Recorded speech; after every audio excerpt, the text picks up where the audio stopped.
आप लोगों ने बचपन में उस चरवाहे की कहानी जरूर सुनी होगी जो बार बार भेड़िया आया का झूठा शोर मचाता था।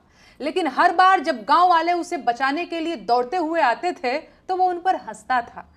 फिर जब एक दिन सच में भेड़िया आ गया तो लड़के ने बहुत शोर मचाया, लेकिन उसे बचाने कोई नहीं आया।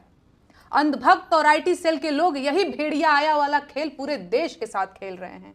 आते जाते हर किसी को वो देशद्रोही कह रहे हैं, चाहे कोई देश को हिंदू मुसलमान में बांटने के एजेंडे के खिलाफ बोल रहा हो या कोई सरकार से उसकी जिम्मेदारियों का हिसाब मांग रहा हो।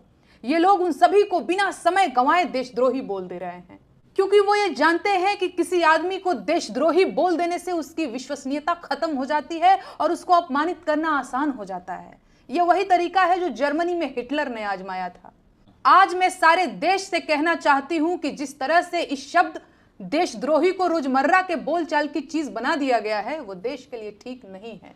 देशद्रोही शब्द बहुत बड़ा शब्द है, इसके मायने बहुत गंभीर हैं। ऐसे में इसका प्रयोग बेहद संवेदनशील तरीके से किया जाना चाहिए। जिस तरह से इस देशद्रोही शब्द को बात बात पर गेंद की तरह उछाला जा रहा है, जल्दी ही हमारा सिस्टम और देश के लोग इस शब्द को लेकर अभ्यस्त हो जाएंगे और खतरा उसी दिन शुरू हो जाएगा। बिल्कुल वही खतरा जो गांव वालों को भेड़िया आया के शोर को झूठ मानने के बाद उठाना पड़ा था। देश भी उसी ओर आगे बढ़ रहा है। जाहिलों का झुंड देशद्रोही शब्द को होली के लाल गुब्बारों की तरह हर किसी पर मार रहा है और खून खून चिल्ला रहा है।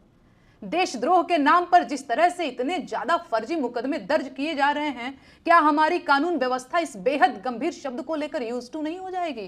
क्या इसका फायदा उन असली अपराधियों को नहीं मिलेगा जो सच में देशद्रोही होंगे?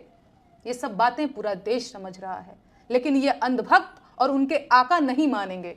ये लोग भेड़िया आया का शोर मचाते ही रहेंगे।